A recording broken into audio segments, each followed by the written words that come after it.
Retired IPS officer Julio रेबिरो ने Delhi police के commissioner SN Srivastava को एक पत्र लिखा है। रेबिरो ने इसमें उत्तर पूर्वी दिल्ली में हुए दंगों के मामले में निष्पक्ष जांच सुनिश्चित करने के लिए कहा है। मौजूदा जांच पर सवाल उठाते हुए रिबेरो ने अपने पत्र में कहा कि दिल्ली पुलिस शांतिपूर्ण प्रदर्शनकारियों के खिलाफ कार्रवाई कर रही है और हिंसा भड़काने के लिए जिम्मेदार नफरती भाषण देने वालों के खिलाफ जानबूझकर संज्ञेय अपराध दर्ज नहीं कर रही है। जूलियो रेबिरो के इस तरीके के रवैये पर दिल्ली पुलिस महासंघ के अध्यक्ष एसीपी वेद भूषण जी ने जवाब देते हुए एक वीडियो जारी किया है। आइए देखते हैं वीडियो। नमस्कार साथियों, मैं दिल्ली पुलिस महासंघ की तरफ से एक अपील तमाम अपने पुलिस साथियों को करना चाहता हूं, अपने मीडिया के कर्मियों को साथ करना चाहता हूं। जो वातावरण दिल्ली के अंदर धीरे धीरे क्रिएट किया जा रहा है पुलिस के खिलाफ, उसके बारे में मैं आपसे कुछ बात करना चाहता हूं। दिल्ली पुलिस का एक इतिहास है, ये राजधानी की पुलिस है, कॉस्मोपॉलिटन पुलिस है।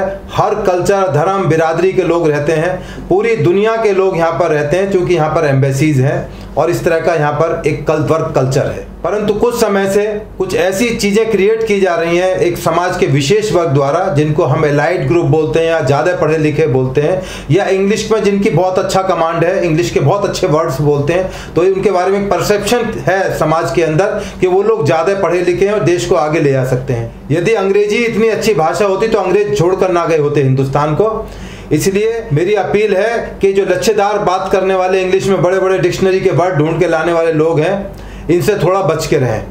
अब मैं मेन मुद्दे की तरफ आता हूं। एक बहुत माननीय आईपीएस ऑफिसर जूलियो रेबिरो, जो कि बॉम्बे के कमिश्नर है और बहुत सीनियर आईपीएस ऑफिसर हैं, पद्म भूषण उनको मिला हुआ है और उनकी छवि हिंदुस्तान के टॉप कॉप्स में से की जाती है। अभी रिसेंटली जो दंगों को लेकर यमुना पार में, शाहीन बाग, सीए, एनआरसी के बारे में जो चार्जशीट पेश हुई, उसमें कुछ ऐसे लोगों के नाम भी आए जिनको सुनकर शायद उनको दुख लगा होगा और उन्होंने अपने दुख की जो व्यथा है वो हमारे कमिश्नर साहब को, माननीय श्री एसएन श्रीवास्तव साहब को एक लेटर के माध्यम से व्यक्त की है। तो लेटर हमें भी देखने का सौभाग्य प्राप्त हुआ। माननीय रेबिरो साहब, हम आपकी बहुत इज्जत करते हैं, तमाम पुलिस वाले आपको सिर आंखों बैठा के रखते हैं, पर यदि आप पुलिस को ही प्रश्नवाचक चिन्ह लगाओगे तो हमारा आपके साथ में बिल्कुल विरोध है। हम अपनी बात कहने का हमारे को पूरा हक है। कहीं भी दिल्ली के अंदर नहीं, कहीं यूपी के अंदर, बिहार के अंदर, बंगाल के अंदर, हैदराबाद के अंदर, मुंबई के अंदर जब भी कोई पुलिस के खिलाफ जाती होती है, हमारा संगठन दिल्ली पुलिस महासंघ उनके साथ होता है। मीडिया चैनल्स पर, प्रिंट मीडिया के अंदर हम अपनी बात रखते हैं। माना कि पुलिस वालों के अंदर बहुत कमी है, कानून के सिस्टम में कमी है, पर उसके लिए केवल पुलिस को जिम्मेदार ठहराना बिल्कुल ठीक नहीं है। मैं आपको बताना चाहता हूँ रेबिरो साहब, पुलिस का यदि धैर्य यदि चेक करना हो आपको, तो शाहीन बाग और यमुना पार के दंगों की कहानी आपको सुननी पड़ेगी। आप मुंबई में रहते हैं, सी फेस वर्ली में रहते हैं, बहुत बड़े फ्लैट में रहते हैं, आप रिटायर्ड अधिकारी हैं, लोग आपकी बात सुनते हैं और समझते हैं। परंतु जिस तरह से यमुना पार के अंदर दंगे हुए और पुलिस ने अपना एक पेशेंस रखा, वो एक बहुत बड़ी दास्तान, एक कहानी है। यदि आप पुलिस के स्टैंड को सुनेंगे तो आपको लगेगा कि पुलिस का काम अभूतपूर्व काम था। जिस तरह से माननीय एसएन श्रीवास्तव साहब को लैंड कराया गया, सीधे एयरपोर्ट से दंगों की साइट पर गए, खुद गलियों के अंदर गए, मौके को समझा, इन्वेस्टिगेशन कराई, 753 एफआईआर दर्ज हुई, कितने पुलिस वाले उसके अंदर हुए। हमारे एक आईपीएस ऑफिसर जो डिस्ट्रिक्ट के हेड करते हैं, वो कितने दिनों अस्पताल में रहे, आप देखिए कितनी हालत सीरियस थी उनकी। हमारे एक और एसडीपीओ, उनको चोट लगी, अस्पताल के अंदर रहे। हमारे सिपाही हवलदार शहीद हुए, रतनलाल शहीद हुए, सिपाही हवलदार थानेदारों को चोटें आई। क्या आपने उनके बारे में सोचा कि पुलिस वालों की ऐसी स्थिति क्यों है? यदि शाहरुख के ऊपर जो हवा में बंदूक लहरा रहा था, यदि उस दिन पुलिस वाले उसके ऊपर फायर खोलते या इस दंगों के दौरान में पुलिस फायरिंग करती, तो उसका अंजाम बहुत डरावना होता। जितना हुआ है उससे मल्टीपल टाइम्स होता। ये हिंदुस्तान का सबसे बड़ा दंगा था, आज तक के आज़ाद हिंदुस्तान से भी पहले और आज भी, बल्कि मैं कहूँगा विश्व का सबसे बड़ा दंगा था, जिसमें इतनी ज़्यादा तादाद के अंदर कैजुअल्टीज हुई। महीनों तक एक ऐसा माहौल बना रहा पूरे दिल्ली और देश के अंदर कि लग रहा था कि हिंदुस्तान जलेगा या दिल्ली जलेगी। ऐसे टाइम में पुलिस का धैर्य बहुत ही एक अनुभव के साथ में पुलिस ने इसको डील किया। शाहीन बाग हो चाहे जाफराबाद हो, शाहीन बाग मैं भी गया था और कंप्लेंट देकर आया था। ये जो बड़ी बड़ी बातें हमारे कुछ आईपीएस ऑफिसर्स कर रहे हैं, रिटायर्ड आईपीएस ऑफिसर जो हमारे ही डिपार्टमेंट के खिलाफ बातें कर रहे हैं, मुझे बड़ी शर्म आती है उनके ऊपर। उन्होंने आज तो बोलने के लिए खड़े हो गए जब रेबेरो साहब ने एक लेटर भेज दिया। उससे पहले क्या कभी उन दंगों को शांत कराने के लिए या किसी के खिलाफ एक्शन लेने के लिए उन्होंने कोई कदम उठाया? हम लोग गए थे शाहीन बाग के खिलाफ, हमने थाने में कंप्लेंट की। शर्जिल इमाम के खिलाफ आईपी स्टेट थाने मुकदमा दर्ज कराया। शाहीन बाग में कम से कम 15-20 बार विजिट कर आया। वहां के DCP, SHO, joint CP Devesh Srivastava साहब, कितनी मीटिंग उन लोगों ने की है इन लोगों के साथ में, इनको समझाने में, बुझाने में कितने घंटे दिनों अपने लगाए हैं, आप सोच नहीं सकते टीवी पर बैठकर या दूसरी सुनी सुनाई बातों को लेकर। जाफराबाद के अंदर जिस तरह दंगे ऑर्गेनाइज किए गए, उसके अंदर फंडिंग की गई, उसके अंदर एक आइडियोलॉजी के तहत किया गया और सारा सब टेक्नोलॉजी के साथ हुआ, लेटेस्ट टेक्नोलॉजी के साथ हुआ। अमेरिका में जो दंगे हुए उससे भी बड़े दंगे हिंदुस्तान के दंगे हैं ये। यदि आप रिकॉर्ड चेक करें, जो दंगे सबसे बड़े दंगे माने जाते हैं अमेरिका के इतिहास में, उससे भी बड़ा दंगा था।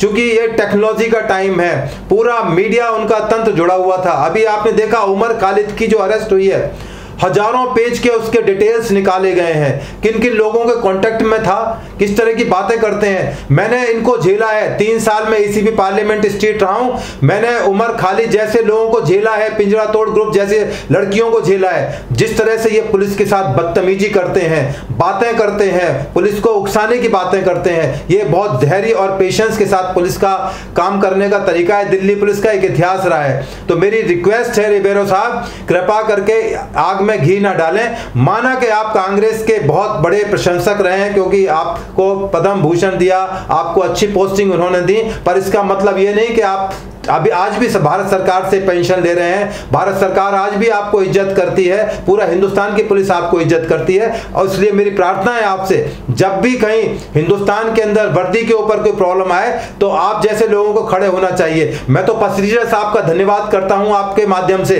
कि पसरीजा साहब जैसे लोगों ने, रिटायर्ड आईपीएस ऑफिसर्स ने मुंबई पुलिस के खिलाफ जो माहौल बना हुआ था उसको लेकर हाई कोर्ट जाने की एक हिम्मत करी, एक पिटीशन फाइल करी। काश कि दिल्ली पुलिस में भी कुछ आईपीएस ऑफिसर्स ऐसे होते जो हमारे कमिश्नर साहब के साथ खड़े होते ऐसे मौके पर हम लोग अपने कमिश्नर के साथ हैं। यदि दिल्ली पुलिस के सिपाही को भी प्रॉब्लम आएगी या दिल्ली पुलिस के कमिश्नर को भी प्रॉब्लम आएगी, दिल्ली पुलिस महासंघ उनके साथ रहेगा।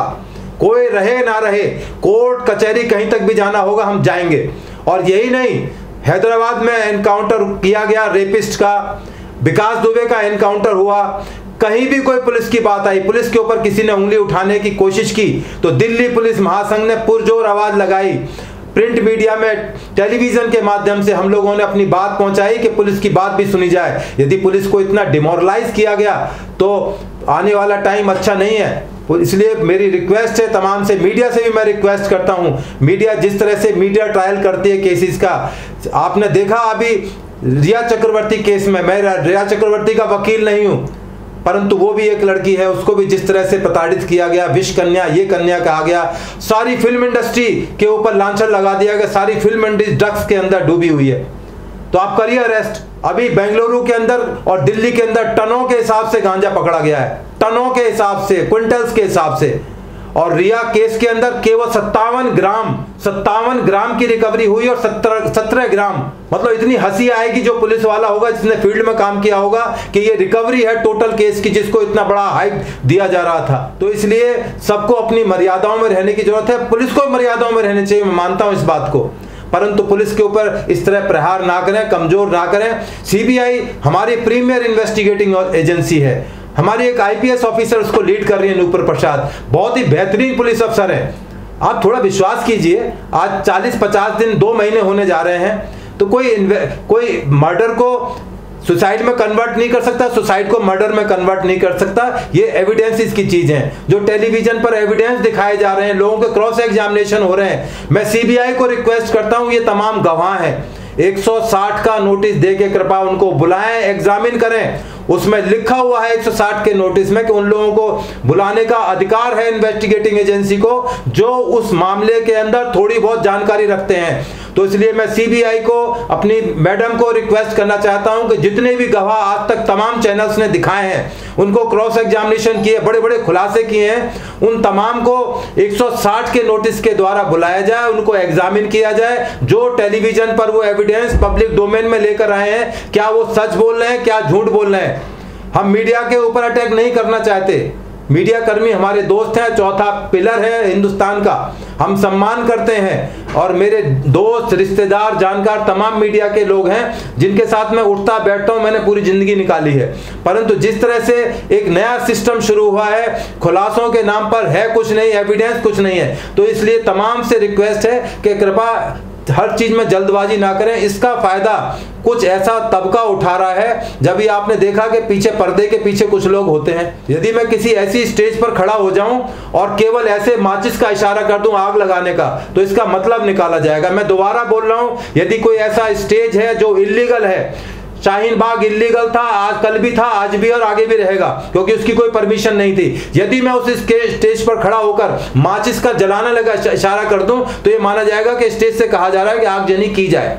तो जरूरी नहीं कि ये लोग सामने आए तभी मुलजिम बनेंगे। बहुत सारे लोग पर्दे के पीछे, जिनका अभी दिल्ली पुलिस ने चार्जशीट में केवल नाम लिखा है, क्योंकि डिस्क्लोजर में उनका नाम आया है, अभी मुलजिम नहीं बने हैं, कॉलम नंबर 11-12 में नहीं लाया गया है। हो सकता है कि इन्वेस्टिगेशन के दौरान उनका इन्वॉल्वमेंट आए तो वो भी जिम्मेदार होंगे धारा 34 और 120B के तहत, और बिल्कुल उनको लाना चाहिए, उनको एक्सपोज करना चाहिए। ऐसे मंच पर भाषण करना, ऐसी जगह पर जाना अपने आप में उनकी क्रिमिनल कैपेबिलिटी को दिखाता है कि वो कहीं ना कहीं इस मामले से जुड़े हुए हैं। इलीगल मुजाहरों का, इलीगल डेमोन्स्ट्रेशंस का लीड करना, उनके साथ शामिल होना, क्या ये एक क्रिमिनल कैपेबिलिटी नहीं है? तो मैं इन तमाम सवालों के साथ में तमाम दोस्तों को अपनी रिक्वेस्ट करता हूं कि इस तरह की चीजें समाज के अंदर ना करें, समाज को ना बांटें, सीबीआई को काम करने दें, एनसीबी को काम करने दें, और इस तरह का हाइप ना क्रिएट करें कि इनको मजबूरी में अपने आप को ओवर रिएक्ट करना पड़े, अपने आप को ज्यादा अपनी मजबूरी दिखानी पड़े, अपनी एविडेंस इकट्ठे करने पड़े। तो आप कृपा करके मदद करें। और ये जो दंगे हुए हैं, इनकी चार्जशीट अभी आनी शुरू हुई है, अभी बहुत कुछ आना बकाया है। 753 FIR दर्ज इसके अंदर हुई हैं, जिनकी चार्जशीट आ रही है, अभी इनके ट्रायल शुरू होंगे, इनमें कन्विक्शन होंगे। इतने अकाट्य सबूत दिल्ली पुलिस ने इकट्ठे किए हैं, आप ताज्जुब मान जाएंगे। इलेक्ट्रॉनिक एविडेंसेस हैं इनके खिलाफ में, वर्बल एविडेंस हैं, तमाम तरह के एविडेंस हैं, और कोई पक्षपात दिल्ली पुलिस ने नहीं किया है। टोटल 1500 समथिंग इसमें अरेस्ट हुए हैं, उसमें करीब 50-50 का रेशियो आ रहा है। जो केवल ये एलिगेशन लगा रहे हैं दिल्ली पुलिस पर कि एक पर्टिकुलर माइनॉरिटी के ऊपर अटैक किया जा रहा है। रिबेरो साहब आप भी माइनॉरिटी कम्युनिटी से आते हैं, इतनी इज्जत करते हैं क्रिश्चियंस की हिंदुस्तान के अंदर। यदि एक चर्च के ऊपर एक पत्थर गिर जाए तो पूरी दिल्ली पुलिस भाग के खड़ी होती है। आप देखिए दिल्ली पुलिस का इतिहास। तो मेरी रिक्वेस्ट है आपसे, दिल्ली पुलिस को इस तरह लांछन ना लगाएं। और मेरे जो रिटायर्ड साथी हैं उनसे भी मैं रिक्वेस्ट करता हूं कि आप इसी दिल्ली पुलिस में रहे हैं और आप अच्छी पोजीशन से रिटायर हुए हैं, आपके लोग इसलिए इज्जत करते हैं क्योंकि आप दिल्ली पुलिस से अच्छे पदों से रिटायर्ड हैं। तो कृपा करके शांति का दान दें और इस तरह के एलिगेशंस ना हमारे कमिश्नर पर लगाए, ना दिल्ली पुलिस पर लगाए। यदि इस तरह की चीजें दोबारा हुई तो फिर हम भी उसी तरह से उनका जवाब देंगे, इसलिए तैयार हैं उन चीजों को झेलने के लिए। तो मेरी इन्हीं शब्दों के साथ में मैं आपसे पुनः रिक्वेस्ट कर रहा हूं, इन चीजों में ना जाएं, ना जाएं, ना जाएं। धन्यवाद। जय हिंद, जय भारत।